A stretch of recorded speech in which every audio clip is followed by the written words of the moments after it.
aspects ou trois richesses du pardon.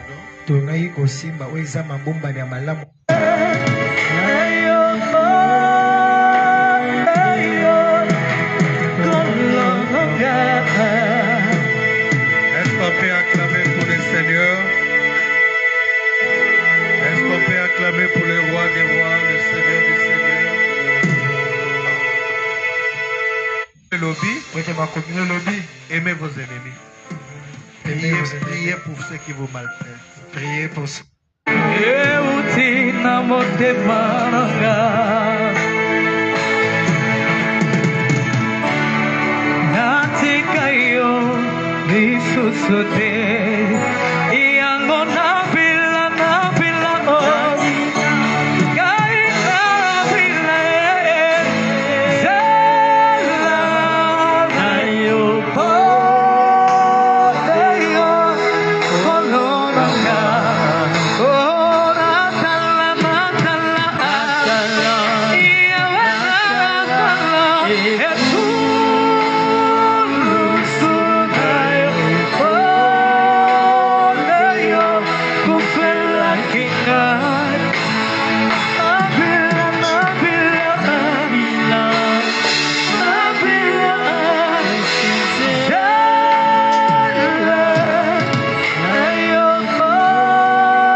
Pour le roi des rois, le Seigneur des seigneurs.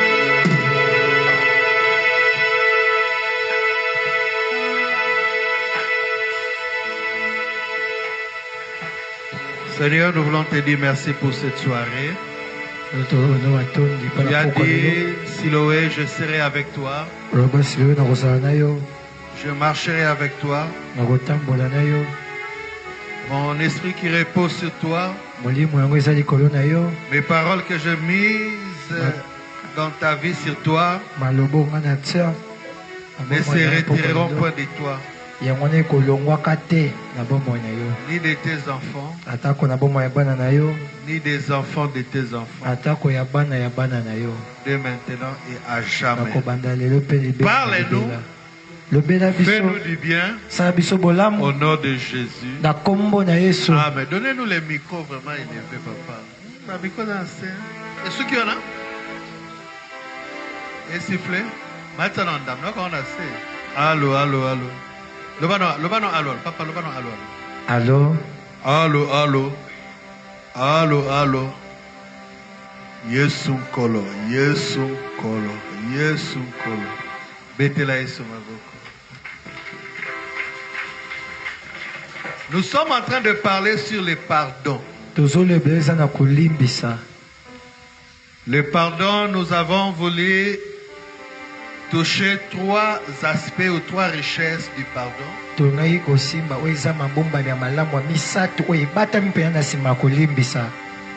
ceux qui étaient là, hein? Le pardon est quoi? Une puissance qui libère, premièrement. Deuxième, on dirait qu'il on dirait qu'il était sous. Allô, allô, allô. Jésus. Deuxièmement, le pardon, la clé qui ouvre les ciels. Et troisièmement, le pardon comme vraie source de bonheur ou de prospérité. Bien aimé dans le Seigneur, je nous ai dit, aussi longtemps que nous vivons, il est et sera toujours normal pour nous de rencontrer des problèmes. Nous rencontrerons des défis, des problèmes avec nos confrères, nos familles, nos amis, ainsi de suite. Il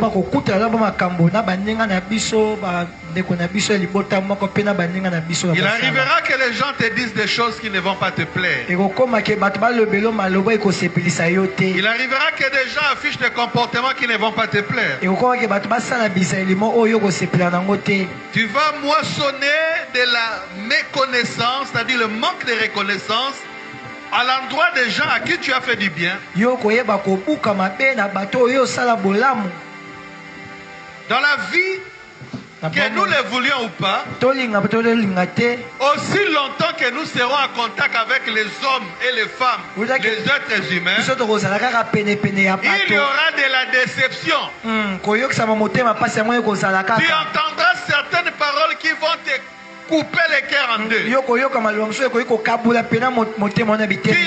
certaines réactions de la part peut-être de ta famille qui va te faire toucher la tête et te dire, c'est vraiment à moi que vous dites ça. Et ça arrivera même dans les foyers. Où ton conjoint ou ta conjointe peut te donner une réponse ou te dire quelque chose qui te coupe l'appétit. Alors si tu n'es pas fort, tu risques d'avoir de plaies de blessures dans ton cœur. Tu auras de la rancœur, de la rancune, le blessure intérieur. Tu seras choqué. Et si tu ne gères pas bien toutes ces choses, tu peux nous laisser avant pour nous précéder.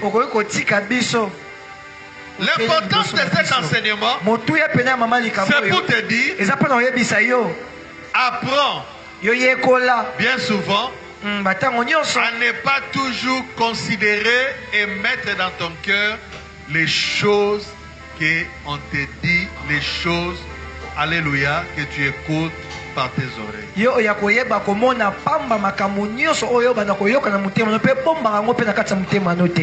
Nous étions avec une de nos grandes sœurs de la famille, la grande sœur d'un ami. À l'époque, elle était d'abord ici, aujourd'hui elle est en Europe. Elle souffrait de, comment on appelle ça, tension, tout ça. Alors quand elle est allée chez le médecin, le médecin lui a donné des conseils. Il lui a dit, quand tu vois un grand problème t'arriver, toi-même diminue ça. Diminue ça. Enlève ce problème du niveau où ça est, ramène ça au niveau le plus bas. Et deuxième conseil, quand c'est un petit problème, efface les mêmes.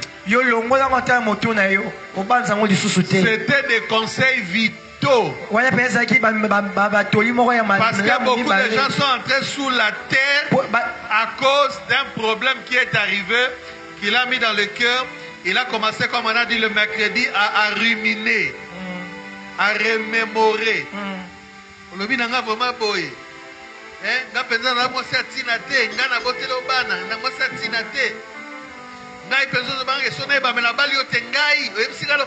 Donc ça veut dire dans la mutema na ote. Soko fandisi na mutema, obandi ko maniola. Tolobaki maloba mabe, banjir, eza semence, eza lokola tentacule. Soki ekoti eza lokola mbaso bandana lidodo, bomona lidodo bandi ko se répandre. Et bapota batofi na tout et ko katolokolo. Yes. Alors na bonde lio avant comme trop tard minimiser makambo ba ebisa o ya po choquer final. Monango pamba. Mutu ndenge nzamba sala akoka ba choqué. Yes. Bible obi l'inquiétude dans le cœur de l'homme là-bas. Le tue, le détruit. Mutaroza lengamende na zaboy. Soki choc moko maloba. Choc moko ya licholi, choc moko ya rofinga, choc moko ya complot, ou bien choc moko ya perdre l'homme ya motu ye, na koiko s'écouler à peine na koi. Na kufi, pas pour moi notre Jésus. Yango tolobaki, le pardon est un moko ya ba solution que le Seigneur nous donne pour pouvoir supplanter les défis. Alors comme je dois travailler avec le temps, je ne vais pas encore revenir dans ce que je dis. Je vais te toucher un des points le dimanche. Mais aujourd'hui, laissez-moi parler du pardon comme clé qui ouvre le ciel. Pardon comme clé qui ouvre le ciel. Mes amis, bougeons ensemble. Vous savez, les disciples ont été avec Jésus. Laissez-moi rester dans mes notes. Les disciples avaient l'habitude d'être avec Jésus. Ils avaient en face d'eux un Jésus glorieux. Un Jésus faiseur de miracles. Un Jésus qui parle à la mer et au vent, et ceux-ci écoutèrent et obéirent. Un Jésus qui pouvait commander à l'arbre de ne pas porter de fruits, et l'arbre obéit. Il avait autorité sur les démons, sur les diables, sur les maladies, sur les lépreux. Et qui ne connaît pas les foules qui suivaient Jésus?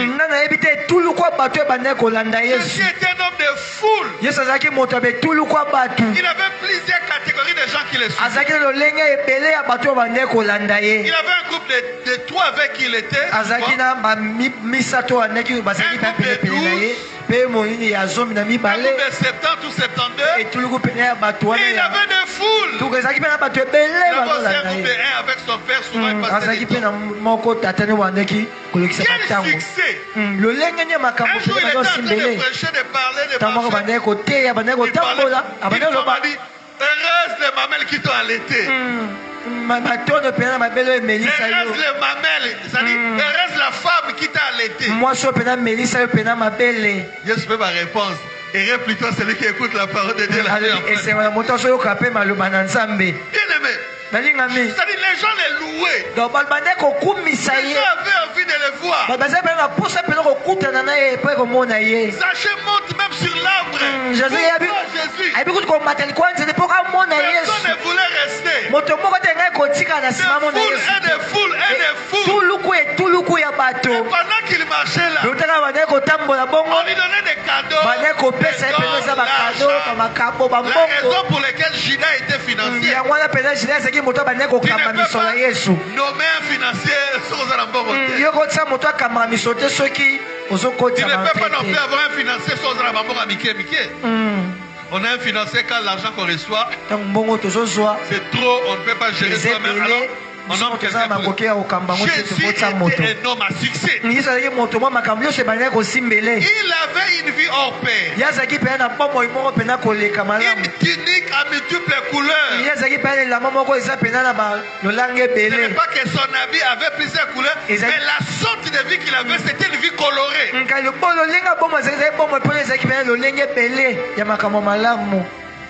Et les disciples eux-mêmes s'étonnaient beaucoup de ces gens. Parce qu'ils ne les connaissaient pas. Ils ne les connaissaient pas.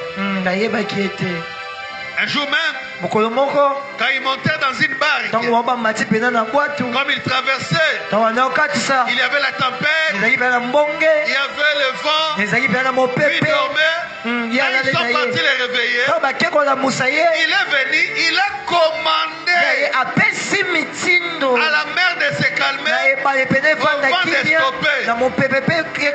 Écoutez les disciples. Qui est celui-ci à qui obéissent le vent et la mer? Donc il s'était avec lui, il mangeait avec lui, il dormait avec lui, il se réveillait avec lui. Et c'est pour ce qui sont Moutou et modèle Nengenine. Même éballé. Mon pépé soyokai. Parce qu'ils étaient avec lui mais ne les connaissaient pas. Un jour il leur pose la question de savoir qui dites-vous que je suis? Ils ont tâtonné dans les réponses. Mais les choses qu'ils voyaient dans la vie de Jésus, les exploits qu'ils voyaient dans la vie de Jésus, en fait qu'ils puissent lui demander quelque chose. Quels étaient ces deux grands secrets de Jésus? La Bible dit Dieu était avec lui. Dieu était avec lui. Acte 10, 38. Vous connaissez comment Dieu a un Saint-Esprit de force. Jésus de Nazareth qui allait de lieu en lieu, faisant du bien aux gens et délivrant tout ce qui était sous l'emprise du malin, car Dieu était avec lui. Donc l'une des choses qui faisait que Jésus ait une vie en couleur, l'une des choses qui faisait que Jésus ait une vie de succès, qui faisait que Jésus le Père l'exauçait toujours. L'une des choses qui faisait que les démons ne lui résistaient pas. Quand il chasse les démons, il court. Quand il menace la tempête obéit. Quand il calme la mer obéit. L'une des choses qui faisait que Jésus soit un homme de foule, où les gens lui donnaient maison, barque, c'était parce que Dieu était avec nous. C'était parce que Dieu était avec nous. Et la deuxième chose, quand vous lisez toujours Dieu est avec lui dans Jean chapitre 3, Nicodème, quand il est venu, il a dit, Maître, personne ne peut faire les choses que tu fais si Dieu n'est pas avec nous. Donc bien aimé, si tu veux avoir une vie comme Jésus l'avait, et les résultats que Jésus avait, il faut être avec Dieu. Mais l'autre secret que les disciples ont vu en Jésus, ils ont remarqué que Jésus priait continuellement. Il priait souvent. Il va aller avec les disciples. Ils font les services. Ils délivrent les gens. Ils libèrent les gens. Et puis il libère même les disciples. Lui il reste pour prier.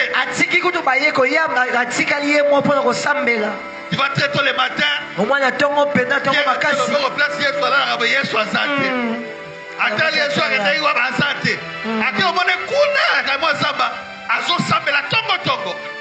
Je suis passé des nuits entières lui-même avec le Père. Ça, c'était le deuxième secret du succès.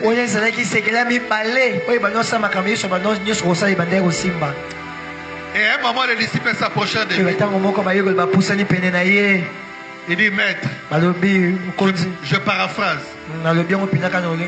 Je le dis seulement directement d'abord. Apprends-nous à prier. Ta vie est une vie de succès. Ta vie est une vie de gloire. Ta vie est une vie en paix. Tu as des foules, nous on a besoin de foules, on n'a pas la foule. Tu as la réussite, on a besoin de réussite, on n'a pas la réussite.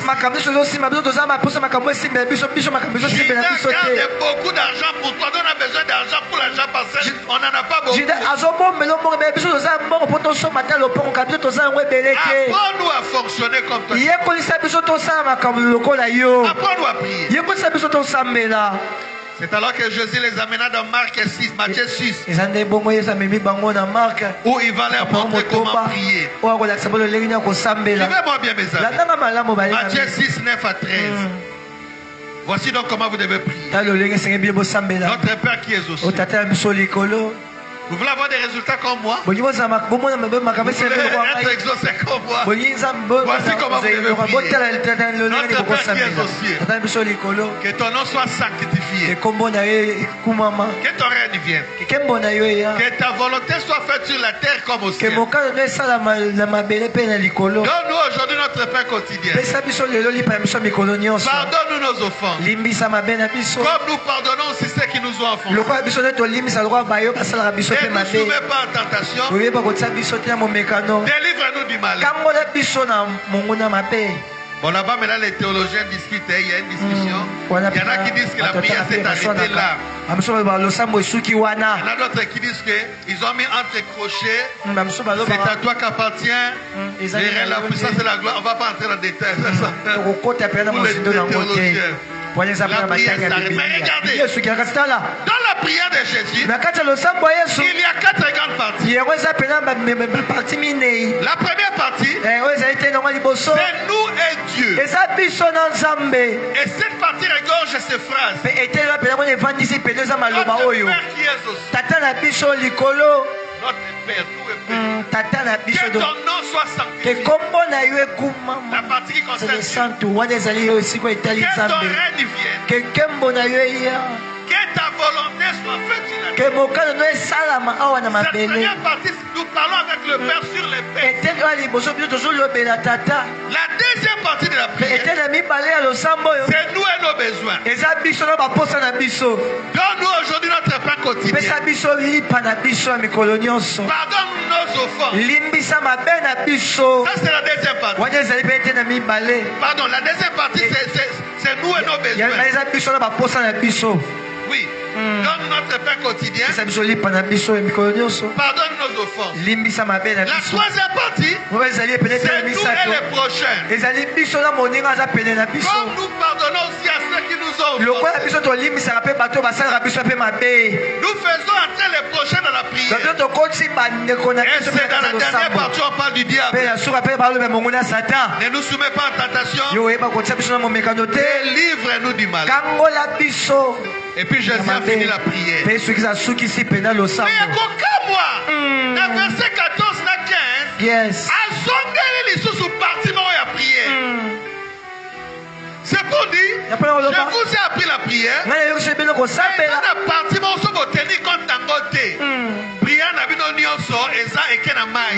Zamba koyokate, akoyanolate, boromona nkebote, puis na bino eza na couleur te, borosambela sambela ko esalamate. Partia monini, taka sisi prière na salobi, abakisi abandeli. Si vous pardonnez aux hommes leurs offenses,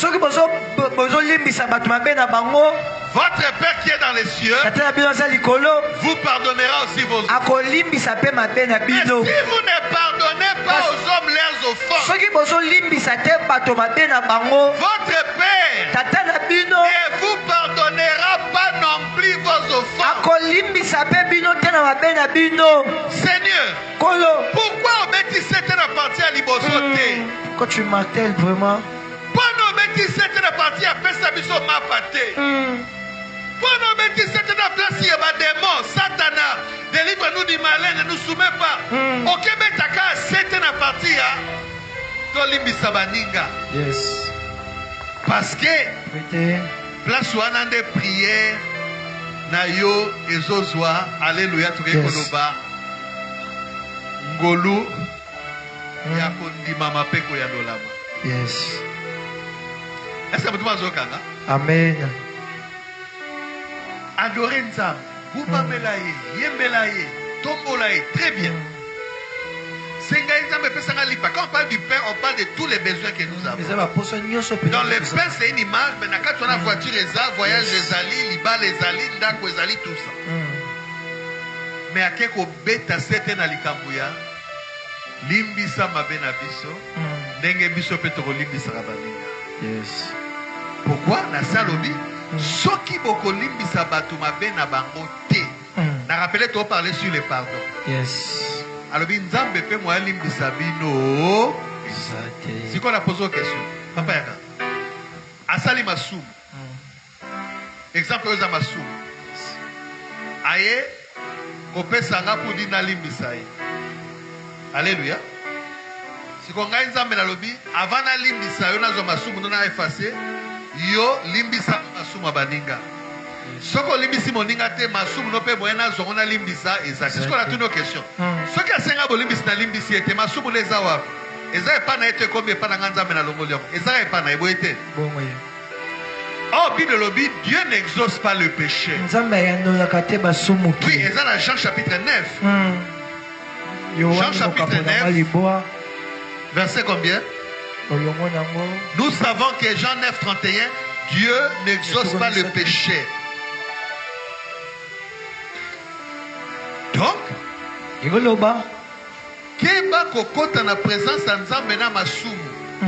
Car masumu au salité. Mais, lisumu oyo boyi kolimbisa baninga esali ke moye pe Nzamba limbiso esali. Yes. c'est votre mazolanda ngai. Amen. Zambe pesa nga lipa, zambe pambolanga, zambe tombola, zambe abi, na problème tena pambola yo. Mais parti pour la prière lobby, pour na le faut aux la saint, pour zamba na batama sumote. Verset monsieur lobby, celui qui ne obéit pas à la loi de Dieu, même sa prière est en abomination. C'est-à-dire que ato sa mungonga nzambete. Papa dit un peu volume, c'était sans piquant on a dit non. Moto ato sa maloba nzambete. Moto ato sa instruction nzambete. Moto abanga nzambete. Alléluia. Le péché. Bible dit sa prière est une abomination. Il y a un pasteur, je vais pour que soit terrible, je crois, Mikoleki, Batubazo Yemba, Zambalobi, Longolelanga Banzembo Nabino. Pourquoi? Zembo est un problème. Mais ma vie, Oyobozo Yembelanga, et ça, ma vie, ils ont fait ça dans le comité. Quand on parlait sur que l'huile soit sur ta tête et soit toujours en vêtement blanc. Mais Batubisoussou, et ça, quand tu as fini à cause tout ça. Mais ça fait que Batubasala qui est mabé, il y a boy limbi sabamo. Zambabi soko limbi sabamo te. Yope, papa non toke lola te. Yes. Et Bible dit nul n'est parfait. La Bible dit nous tombons, nous brochons de plusieurs façons. Oui. Il y a un chaque jour. On a sonité. Attends la chair, Seigneur. Limbisa mabe na biso. Onos na loba ki na kanisaki. Pona ebita biso na lobeli ka mo mabe, to na kanisaki ka mo mabe, to na telekele o mo mabe, to na méditer lo, to na silika ki na le na kanda. Nous brochons de plusieurs façons. Les sous mazanga ko la zemite. Les sous mazanga ko bon ko votre la mutu téléphone te. Koina. Kobo ya ko limbisa. Ko za lolendo. Kobo ya ko sunga mutu ko sunga za lisumu. Alors tu sais quand Zamba limbisa mais Zamba lobi soki yoko limbisa batu mabe na bango te. Moya limbiso ezate. Oh soki Zamba limbiso te ça veut dire que masumu no ezaka na yo boyeto boyete. Oyeko banzamba zo masumu Zamba bi te loko limbisa te mwana zo masumu ezate. Oh soki masumu leze pa na toto tanga ke Zamba na muta masumu te. Ça veut dire ba prière na yo, ba chaîne na yo, ba offrande na yo, ba sacrifice na yo, moya matana lo ezate, lo les a fermé. Yes. N'est-ce que chose à comprendre? Amen. Parce que le pardon ouvre les ciels. Le pardon, c'est la clé qui ouvre les ciels. Bato ebele. Ba ciel na bango eza fermé. Ka po baboya ka olimbisa. Yes. Ezala mwana mwasi moko na obenga Julia. Alléluia. Amen. Na obenga Julia. Julia azalaki fiancée na Kevin. Nandanga bien. Pardon, fiancée na John. John a linga abina bala Julia.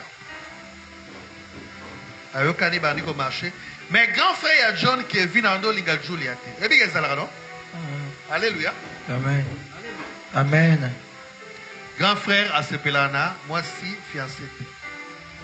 Tellement les grands frères bandeko Sepelana Julia te. Talaka yolingo bala no mutu mo hotel. Julia aina grand frère wana. Pour telemelaka aba petit nanga leki nanga balote yote. Et ce grand frère lui il était marié. Il avait une petite fille à Armela. Alors il est arrivé une fois. Il garçon à Kevin na moi si naé. Grand frère donc il y a John. Bakende quelque part na voiture basala accident bakufi. Alléluia. Amen. Batiki moi na bango moko à moi si on Armela orphelin. Alors le boutalo tem na libala le wa kufi. Tele tikala ofanga weto boete. Oui. Et John a bali Julia. Tant a bali Julia, famille lobi bon, le gars là, ya mobile na tiki moi na zwa moi na no bokolai. Azui moi na malgré elle. Mais dans son cœur, malgré que Kevin a koufaki, il continue à na Kevin pour aller au thème la libala na. Moi na Kevin tant a bokolai, a commissaire moi na le gars mbanda moi na mukie ko beta bigogo ko yina ko tele biloko na sana plat. Webi sana plat. Bana ndak balera na sandi zida. Soko tebo tonda Mais bana ndolo ndiki batila ba osana plat. Il aurait belé. Moi na moi je na mela muki a mona passe. Julia commissaire le col ennemi ko finga soki mobali na donc non ndenga inaki mobali na papa ndenga ini mwana. Mais qu'est-ce qui s'est passé? Pendant tous ces temps, Zaki na haine, na ya mutu akufa, na ya mwana batu innocent, elle a passé 5 années à Botarate. C'est bien Kotarate, na libala na yewa. À cause de la haine qu'elle gardait. Pendant que tu as libala na ye, pe mwano ya bande ko futisa masumu ya tato akufa. Bake ba minganga gynécologie soki nini, gynécologie ba sali nyonso bake eloko ezo simba. Yes. Je vous ai dit que le pardon est une puissance qui libère. Yes. Le pardon est une grande puissance qui libère. Elle avait emprisonné la petite Amélia dans son cœur. Alors, jamais à Kolimbisa, Kevin Ata Akoufa à Kolimbisa, c'était parce qu'Alexandre est temps. Et Azo Sili Samasou, Tate pas moi. Pendant qu'il faisait ça, elle-même, elle avait des problèmes dans son foyer.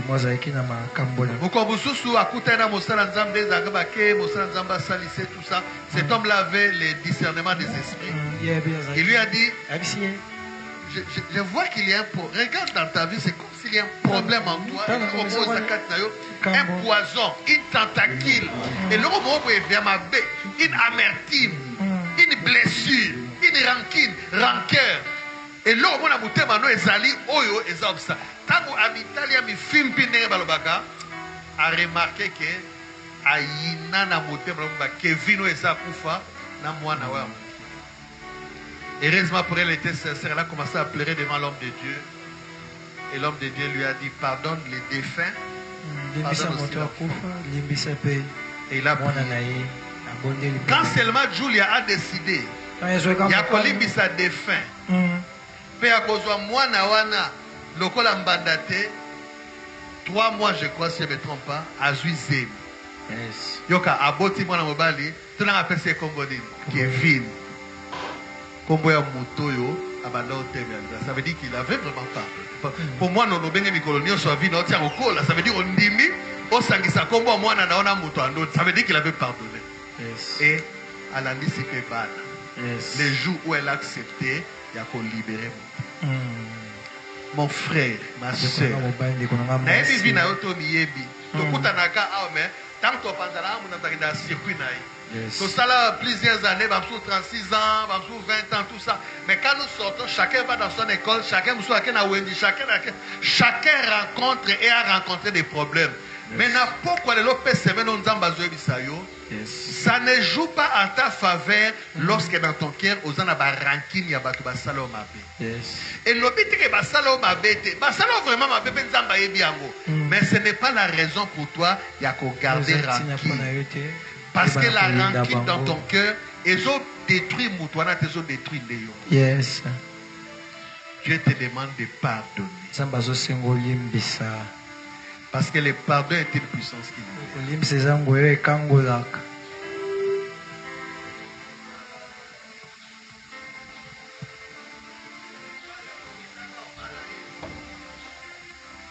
Mobala lobaka na robalo yonde mwasi nanga na lingaka yo chouchou merengue.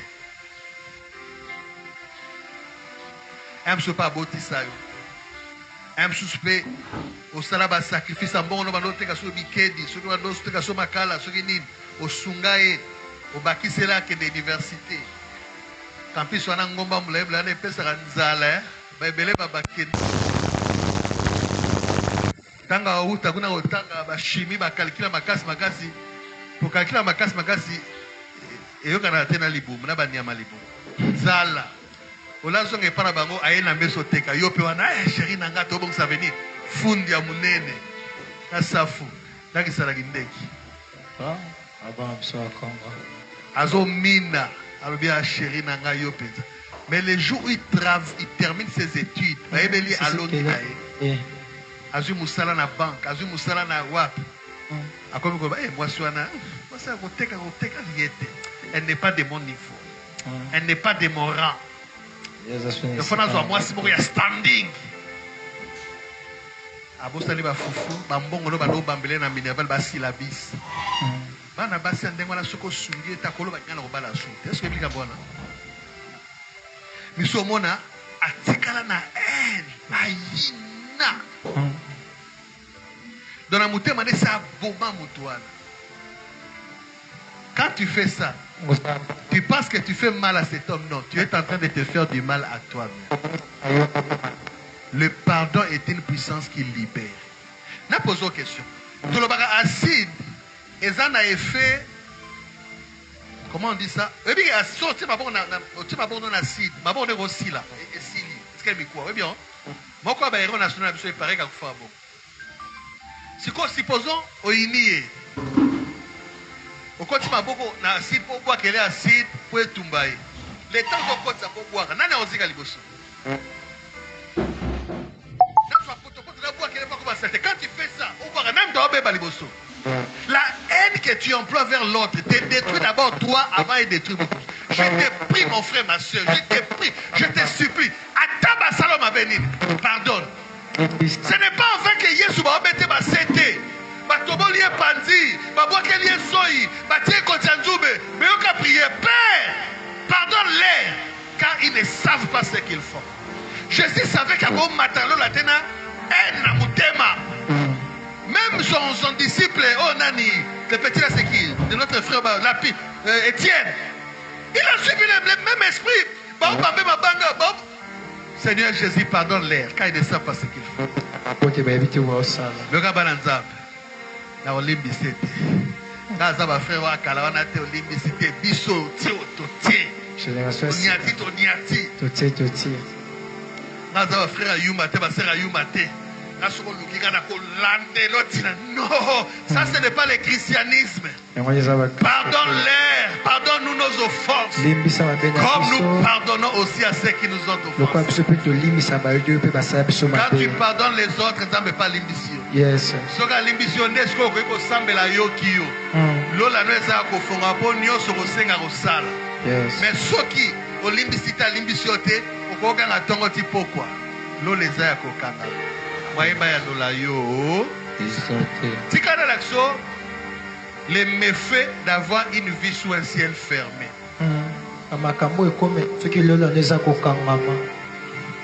Qu'est-ce qui arrive lorsqu'on a une vie sous un ciel fermé?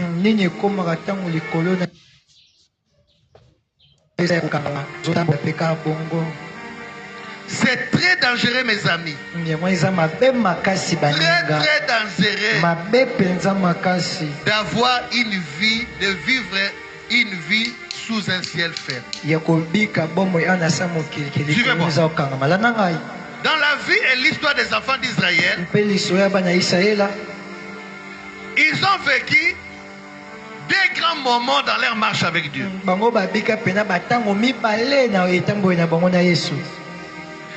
leur, si c'est 1000 ans, c'est 2000 ans, leur histoire, deux moments ont caractérisé le peuple de Dieu avec leur Dieu. D'un côté, il y a des moments de shalom. Et d'un autre, il y a des moments du ciel fermé. Parce que le shalom est différent du ciel fermé. Le shalom, c'est la paix. C'est un environnement où tout est là et rien ne manque. Mais le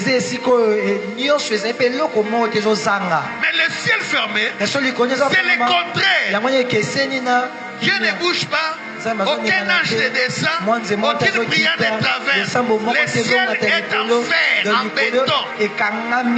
Alors, pendant la marche d'Israël avec Dieu, chaque fois que les enfants d'Israël abandonnaient Dieu, chaque fois que les enfants d'Israël, abandonnaient Dieu, ou plutôt je commence, chaque fois qu'ils étaient avec Dieu, ils les respectaient, ils marchaient dans ses alliances.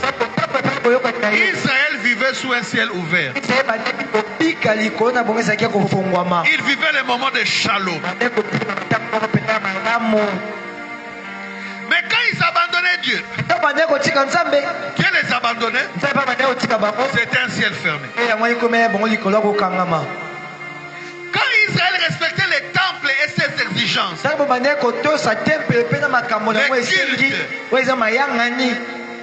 le ciel était ouvert. Il y avait le shalom. Tout était là. Il ne manquait de rien.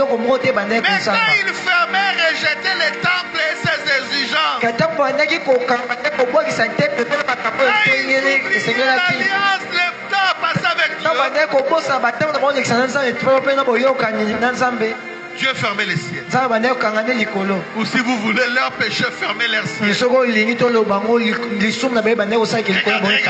Pendant les moments de shalom, qu'est-ce qui arrivait? Il y avait la pluie. Vous savez que quand la pluie tombe, ça arrose, ça arrange. Et puis il y avait la fécondité. Que ce soit des hommes, même des animaux. Il y avait la prospérité dans tous les domaines. Les affaires marchaient. Le business allait de l'avant. Le peuple était en bonne santé. Y compris les animaux. Qu'est-ce qui arrivait encore? Ils avaient la victoire dans les guerres. Quand les ennemis venaient, Israël triomphait. Un d'entre eux battait 1000. Et quand ils étaient nés, ils pouvaient battre 10 000. Qu'est-ce qui arrivait lorsque le ciel était ouvert? Qu'est-ce qui arrivait lorsque il vivait dans le shalom? Israël vivait dans l'éclat, le bien-être, la bonne point. Ça dit quand on regardait les enfants d'Israël, ils sont en bonne santé, en bon point, très bien, verset le rôle à tous ceux qui te verront reconnaîtront que tu es un peuple béni. Ce sont des versets qui s'accomplissaient quand ils étaient sous un ciel ouvert. Quand ils étaient sous un ciel ouvert, qu'est-ce qui arrivait? Israël devenait l'envie des nations. Les nations venaient envier Bango. Bingo, il y a bino bona nzambe. Nzambe na bino akabolaka mai. Yangwana ba Égyptien ba ramasi ba Égyptien ba plus même sous l'Égypte. Tango Israël a bimi l'Égypte, alandi Israël. Tango ba moni kitoko ya misala ya nzambe na bango. Mais lorsque vous vivez sous un ciel fermé, mes amis, mes papas, mes mamans, mes bien-aimés, toutes les choses qu'on a citées là-bas, ça ne vient pas. Il n'y a pas la pluie. Il n'y a pas la fécondité, stérilité des femmes. Il n'y a pas de prospérité dans aucun domaine. Maladie sur maladie. Quand les ennemis viennent t'attaquer, le 7 fils de Séva, Bazana ciel.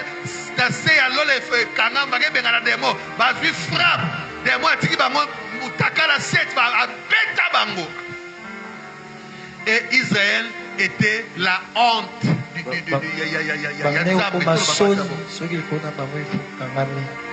C'est mauvais de vivre sous un ciel fermé. Le résumé de vivre sous le shalom ou sous un ciel fermé.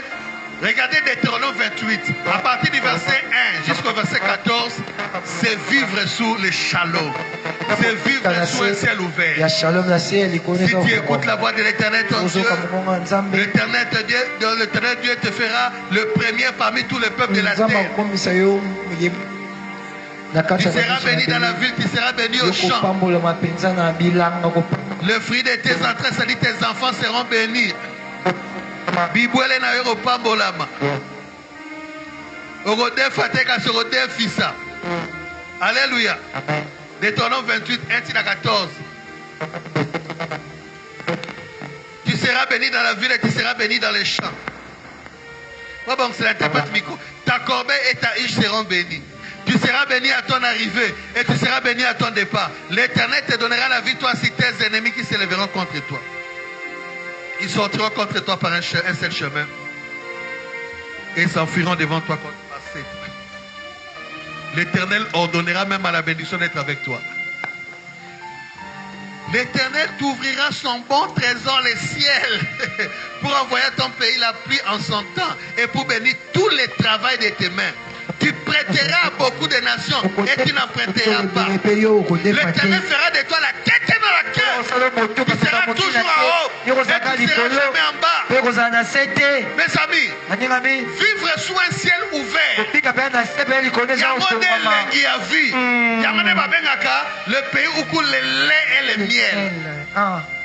Tu ne forces pas les choses marchent. Tu ne demandes pas, on te donne. Tu ne forces pas la porte, mais on vient eux-mêmes te chercher. Tu manifestes ce que la Bible dit dans le Psaume chapitre 1. Tout ce qu'il fait lui réussit. Les gens ont envie de te faire du bien. Les gens ont envie de t'élever. Tu manifestes ce que la Bible dit. Vous allez habiter des maisons que vous n'avez pas construites. Vous allez manger les fruits des hommes que vous n'avez pas semés. Ça, c'est le ciel ouvert. Quand le ciel fut ouvert pour Israël en Égypte, les Égyptiens leur donnèrent des bijoux, des diamants. Ça se passe quand Dieu alinga salobola. Si quand Zamba salobola munakombo. Amen. Mais vivre sous un ciel fermé. Okobambelamba. Obambelamba. Tango obambelamba na tongekoti sur la musabi.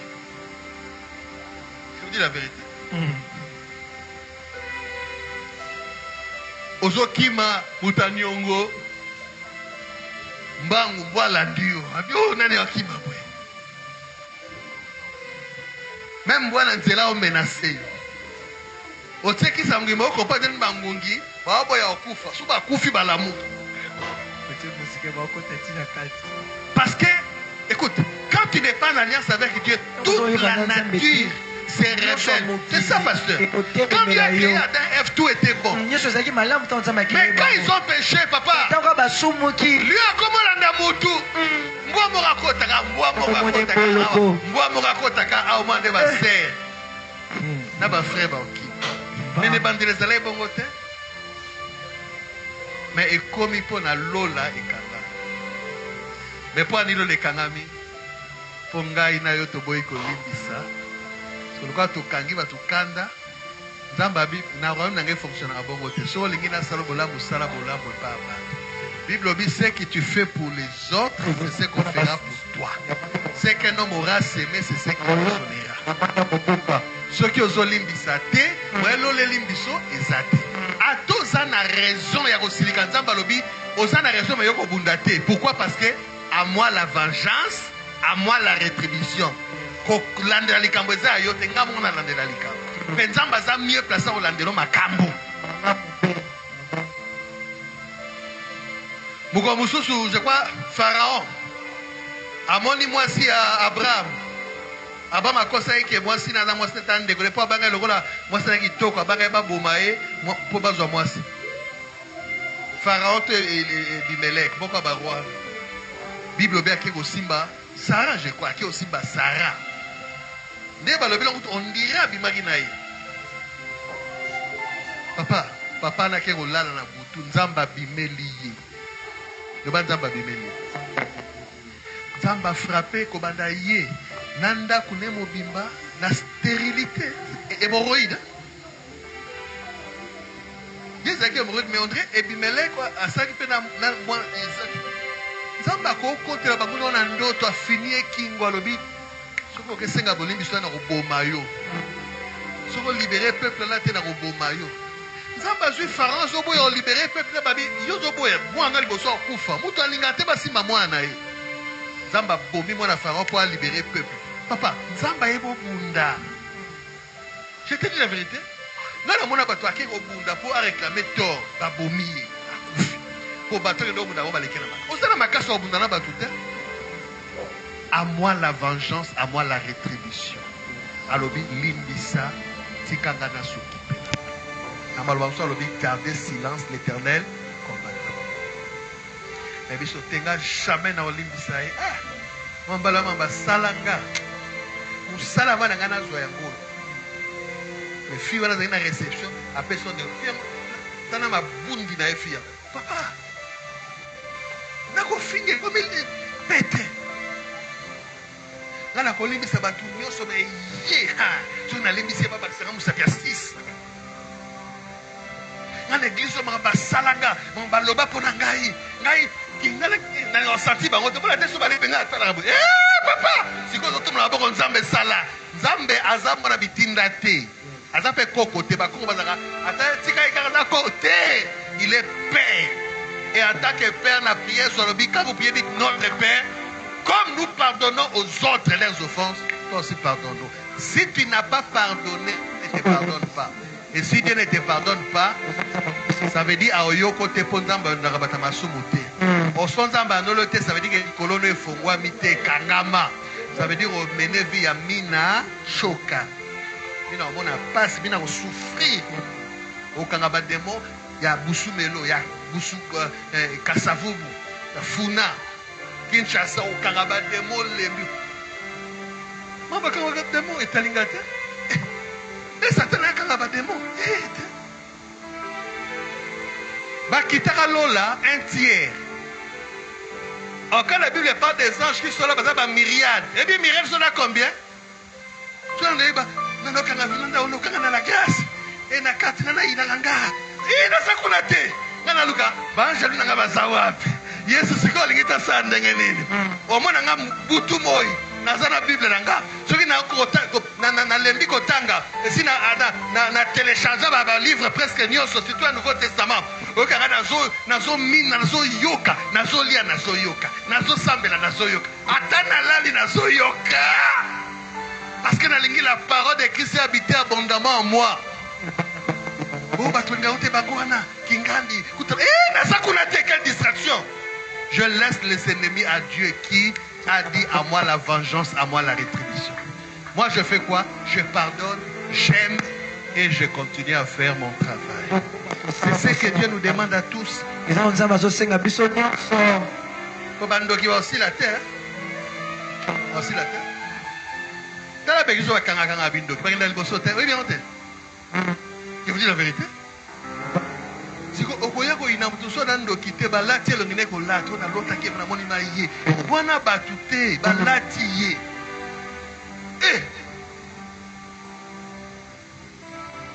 Limbisa. Yebisa voisin limbisa. Yebisa voisin limbisa. Serba prometara libala bali mutu mususu limbisa. Aser bozo kanga? Oh, bozo kanga? Alobaka na kobala yo chérie. Azoe pa no bimsa misubine na ba fufu na pilite zo li zo mina. Lelo ya abunga. Pardonne, oublie. Po ba yebisa biso na fisa no mercredi. Soki nzamba kangi porte mon conseil que afongoli ya monene. C'est la vérité. Ba yiba yo mbongo, ba sikoka yo pesa mutu mbongo. Asa lo kop o musala o nini abunga. Pardonne. Ma banque, ils ont continué à faire la banque. L'or et l'argent m'appartient. Joseph, Job, Abungisaki, Nyoso. Mais Dieu lui a rendu les doubles. C'est-à-dire, oh, Abungisaki n'a pas pessié. C'est ma banque. Zamba fouta toujours dans ma tabisse. Nabi Zamba fouta toujours dans ma tabisse. Alors, battez la montée, ma pardon, à bon délio. Dans le bagi lobby, montée, ma laisse dans l'avion. Le la massoua, le la voiture. Ce que ça n'a changé l'équipe. Moi, je n'aime pas mais ils ont un risque et ça dit et chaud. Sur les amassoua pour qu'il ait l'équipe. Sur les avions moteur, on ne bloqué pas. Au couille, au koufi. Sur les voitures, on a et bois qui n'a le bois. Vine ko bois comme le bois côté na combo na Yesu. Avion na yo ego sala crash te na combo na Yesu. Massoua nego sindete. On a rapport à nini. Pour aux autres, on a ba charge exact kilo pour pamba pour bloquer. Longo la ba kilo musu ezanga tina, longo la ba kilo musu ezanga tina. Ana pesa gembo tete. Ni mona ngapse mdamu sembo tete. Mona mbala na frère wana ya zalo lendo. Ana pesa tika biloko wana. Soka zobo yo pesa mbote alo lendo. Yo pesa na yo. Opesi aboyi, opesi aboyi, opesi aboyi. Mais soit mon école aboya, mais ça a toujours bien aillé. Coco tana jeune a été à son gars pamboli. Bible obi ennemi no soit dans nzala, pesa bilo. Soit dans la posa mai, pesa mai. Zalo wa nini? Makala moto na moto na. Ennemi biloko. Oh! Pesa ya mina. Et ça jugement na mutu na e.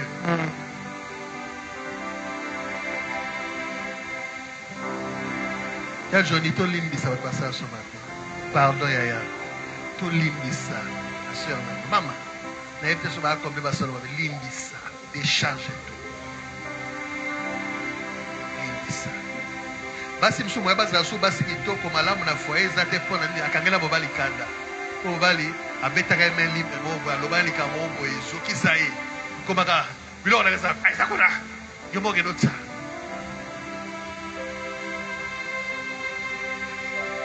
Bolingo eza lokola fololo babongisaka ngo basonera ngo balokola batita mabe babongisaka na maloba malamu na bolimbisi le pardon mutuel. Alléluia. Alléluia. Bolingo eza lokola nzete babwakelaka mai ezobonga kozala mutarando te totse ah mukwana loba nanga boye na ozile taka tuna question réplique. Si tu ne pardonnes pas, je vais aller pour terminer.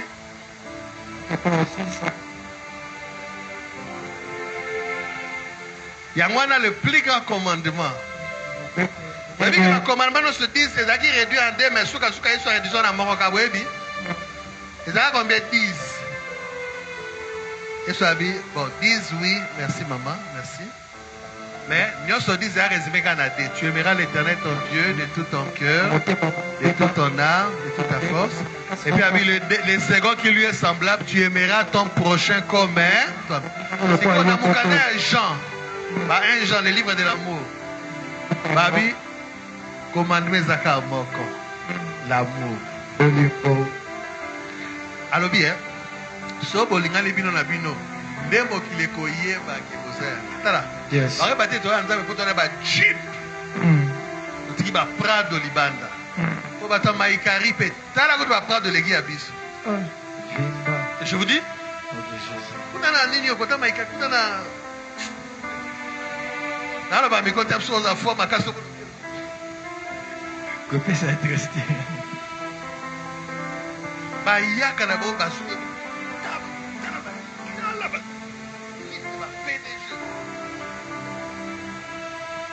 Bandako bana wana bagombe bani tala bandako yango te lakisa ke tozanza te to boyi te nzamba pambola kapesa yango mais base lakisa toza bana la grâce bana nzamba eza bolingo soki tolingani te nyonso tokosala wa 0 na 0. Je vous dis la vérité tokepe musika te parce que bolingo eza nzambe ye moko place nzamba aza te bosala mosala pamba yango wana pour terminer, c'est ça. Yesu aluki ba ekoli, azwaki moko apesaki importance makasi. Comme les aïnan. Il y a d'autres malheureux chef là-bas. Même Yesu a un petit qui font la bourre. Comment il y a? Pételo. Azel le roi capitaine. Azel le roi il est toujours. Quand ma Yesu t'a caté un tulitoy. Bras droit. Il était bras droit, merci. Mais un jour Pierre a wangani Yesu 3 fois.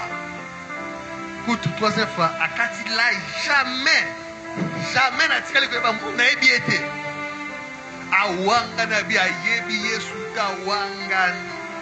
Wana Yesu na tamu passe. Balobaka kosa na kokufa oyeba. Ndinga walamu. Kosa na kokufa oyeba. Kosa na kokufa oyeba. Ndinga walamu. Oh, papa oloba obiete. Kosa na kokufa oyeba. Oui, baba wali. Batu ba inaka. Kosa na kokufa.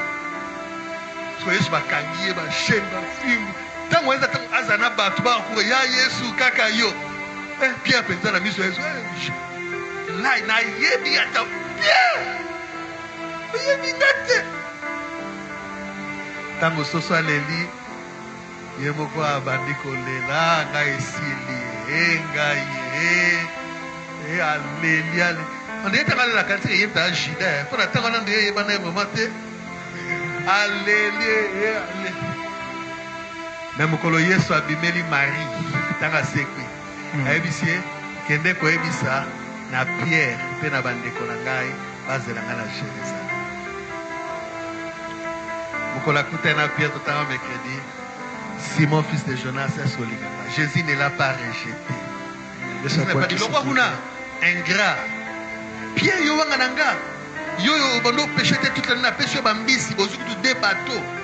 Pierre, belle-mère, no, maman et moi, je suis bando belle fièvre, n'a qu'un habit qui s'y est. Pierre, n'a bik saka yo tena yano André, Pierre. Yesu alandeli était.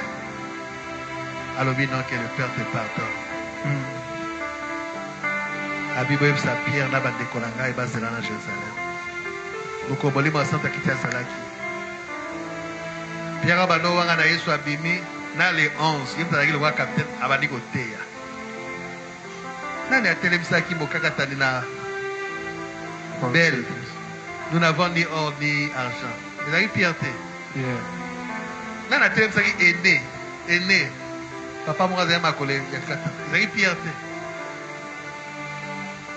Est-ce que ce qui est sur à boire? L'on voit qu'on a l'on voit. N'allez-vous tala. Pourquoi quand vous tout est pas salier?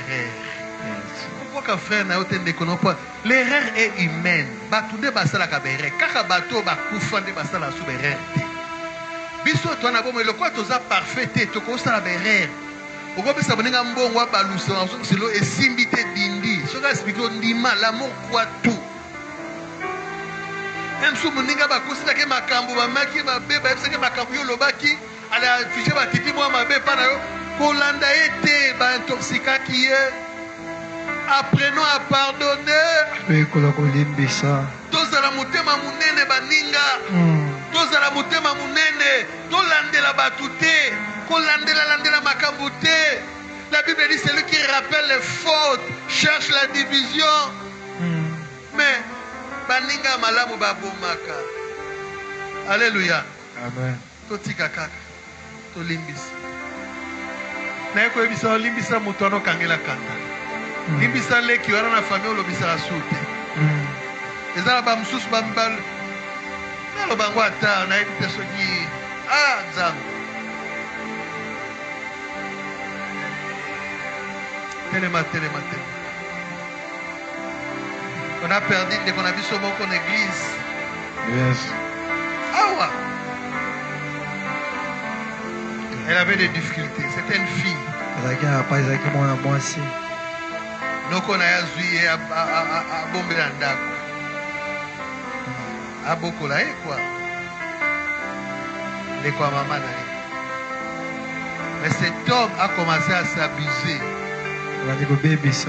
S'abuser avec cette fille. Il y a comme que ça canne à peine à mon amour. Ils ont côté dans la chambre pour lui faire la baie. Une fois la sœur, c'est notre sœur. Elle m'a partagé, papa Siloué, Talaboui. Qui m'a dit là à l'église? Mais à Koufa, c'est on a Koufa. À continuer à Koufa, ton Koudaï. Des fois, tu n'as pas la force à résister quand tu nous donnes sur ma baie. Même si tu as foutu la robe, tu as foutu la classe, tu as foutu la ronine, il t'impose des choses. Tu n'as pas la force. Mais il y a des gens qui vont tirer la cicatrice en lingua. Mais écoute-moi, pardonne. Car le pardon est une puissance qui te libère toi. Pardonne. Si tu pardonnes, Dieu te pardonnera. Et quand tu vas prier, c'est ça le secret de Jésus. Il priait toujours, mais avant de prier toujours, il était en bonne intimité avec nous. J'apprécie les topés savambons au pont ensemble, c'est très bien. J'apprécie les toyas kabakul, c'est très bien. J'apprécie les tozanabapogam yarolukanzam, c'est très bien. Mais tobo sanate, quand on la babo au kai kokite, il faut prier les. Pour soit prier les quitter, au salon. Pardonne moi-même d'abord pour la bateau na limbisa. Aux ana bateau faut limbisa lelo. Aux ana bateau faut bimbisa bango na kasho ya mutema. Bansu batsa bango na kasho kati ya mutema na kwa kuna. So badiko tanga mabe asali yo. Badiko tanga comportement mabe affiché par ozomona ke a osalo mabe. Alors et pesio révolte pesio. Bandolo banzambe. pardonne-moi. Na libéré. Sambela, sambela. Loban Zambe, je pardonne. Bamsuku de si bakufa, basana ma bakufa. Limbisa bango. Pardonne l'air. Ata bakufa, Loban Zambe, je pardonne. Na tiki prise wana. Babengano na ndaku na sambula. Babengano na famille, bachao libanda. Kotika na kanda te. Mokilo eza Nzambe alokotaka bato babwaka pesi bango bandako ya lokumu. Aussi longtemps que vino na le silité makambo na le silité. Bible obi pour tous ceux qui vivent il y a encore de l'espérance. Sambela na lingana ko sambela. Soko ofuka ma problème pété. Le bas Seigneur pardonne-moi. Moi aussi je pardonne. Na lingo bimane siko mutema pepele ozana likamna mutute. Askoka bon rebele limbisa. Askoka yo na libala kenda robota libanda osutuka limbisa.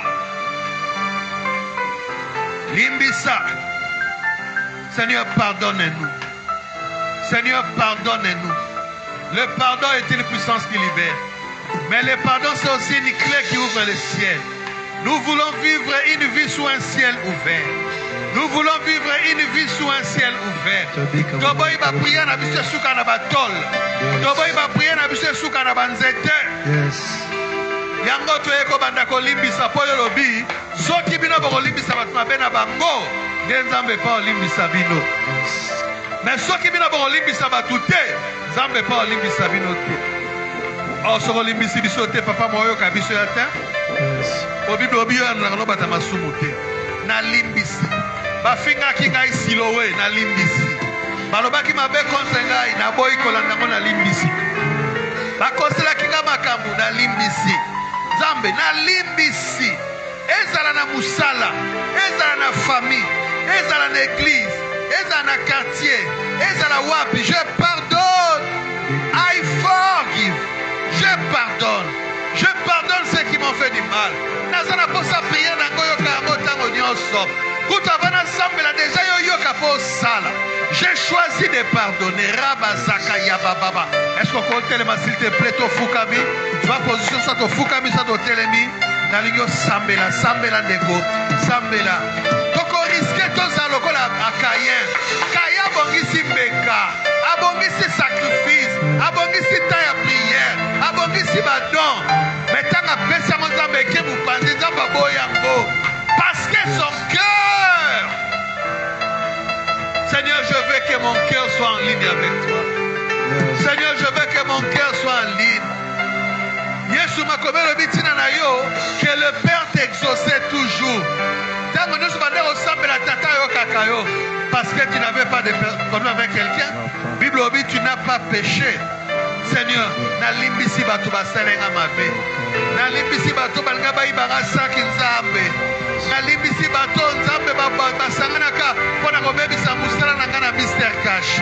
Na limbisi nzambe bato baibanga ibongo. Baibanga ba téléphone. Na limbisi bato basanganaki nzambe. Merci. Pona koloba mabe contre nga. Pona merci Jésus ko condamner nga. Pona nzambe na ngai ko accuser ngai. Je leur pardonne. Je leur pardonne. Je leur pardonne. Zamberanga. Bato ba prometenga makama minene. Bongo ba salangote. Je ne garde pas rancune, je pardonne. Je pardonne. Je pardonne. Que ça soit dans ma famille, que ça soit dans mon quartier, que ça soit dans ma maison, que ça soit, Seigneur mon Dieu, dans mon église, que ça soit, Seigneur mon Dieu, dans ce pays. Seigneur, je choisis de pardonner. I choose to forgive. Rebo sakaya baba baba baba. Elo bezeka mama. Oh ngamoko nako kite. O mema ekulusu. Senangu yana Yesu. Enakoki. Limbisa mobali na yo. Ozawa, mutema nwe baby. Ozawa, ozana ba décision. Ozawa, makanisi kilikili. Limbisa mobali na yo. Limbisa mobali na yo. Limbisa mwasi na yo. Limbisa mwasi na yo. Limbisa mwasi na yo. Tika ko compare mwasi na yo na basi mususu. Tika ko compare mwasi na yo na basi mususu. Tika ko kitisa mwasi na mwasi na yo.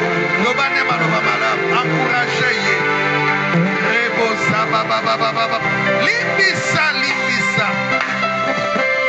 Bansu basiliki na bapara na bango. Vio ya pastor na po papa tekaka lupango. Po papa pesa bongo na bana nkasi. Po papa po mama saraboy. Pardonne. Bible obi mes destinées sont dans la main de Dieu. Destiné na ngeza na maboko ya mutu te, ya papa te, ya mama te. Eza na maboko ya Nzambe. Limbisa. Limo na Nzambe azoye biso limbisa. Bana na yo balobisi yo. Limbisa. Rabosaya. Obane kozela mutu aprometaki yo. Mais azwa pe a changé na yo. Nalingi to ya liboso, to sala empa liboso, tombola maboko. Poussa na muke liboso, maboko tombola. On va faire la prière ensemble. Poussa na liboso, poussa. La bola kaya. Bamsuba na kati ya famille moko yana leki baloba na te. Rando. Ensupo na mbongo moko boye, topa likamo bakawana. Amona kutu kwa malamu mamona ete. Diminue un peu les têtes, s'il te plaît. Lève les mains. Seigneur, nous ne pouvons pas aller très loin si nous ne pardonnons pas. Seigneur, nous ne pouvons pas aller loin si nous avons la rancune. Seigneur, nous ne pouvons pas aller loin. Ce qui tire l'autre, nous avons remords. Nous ne pouvons pas aller loin. Yokela biso mao. Yokela biso mao. Lakisa biso nde balimbisa.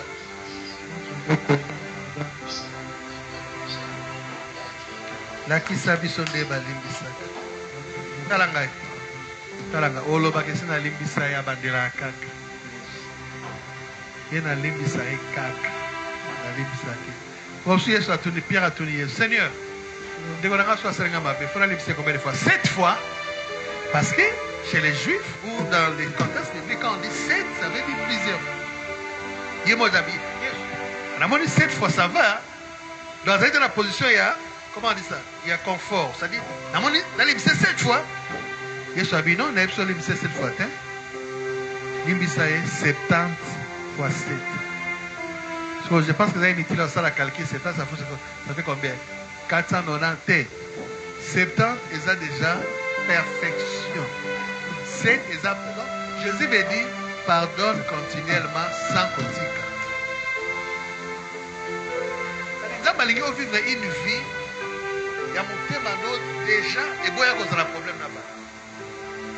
C'est-à-dire, Nazar Nanganza, ce qu'on lingi nga malab, ce qu'on voit ngana ko yinote.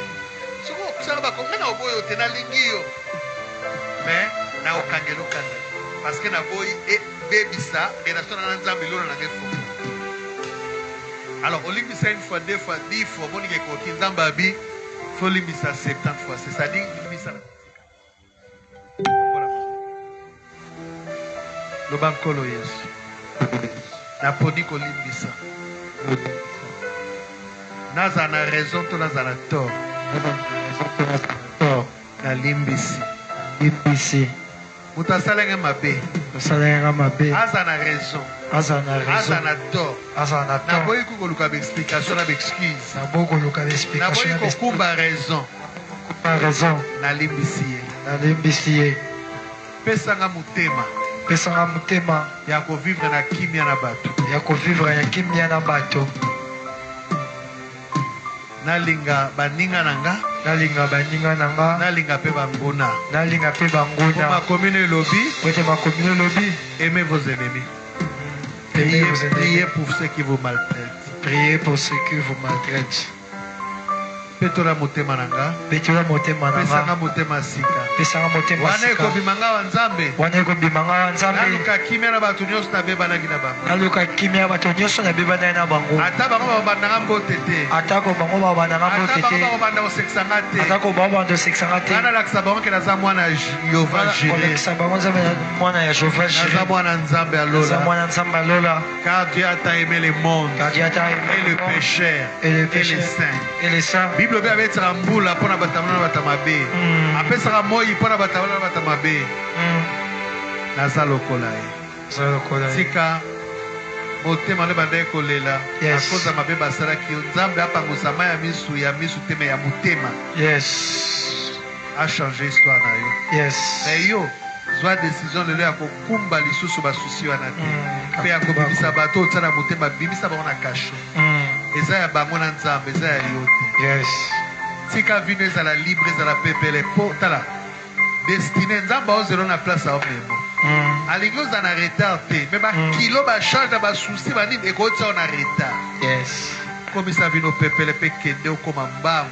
Bible bi racheter les jours car les temps car les jours sont mauvais. Seigneur tika okozonga na place na yo tika maloba nzambe esala biso bomoi. Sala biso ngolu ya kolimbisa parce que le pardon c'est une puissance qui libère. Le pardon c'est la clé qui ouvre le ciel. Mais le pardon c'est une vraie source de prospérité. Bénis notre église et amène-nous plus loin au nom de Jésus. Amen. Amen. Merci beaucoup. Nzamba pambola biso. Amen.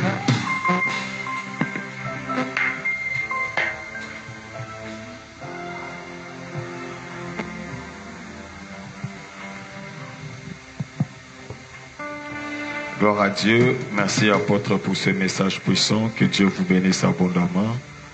Alors nous allons continuer et clôturer l'enseignement sur le pardon.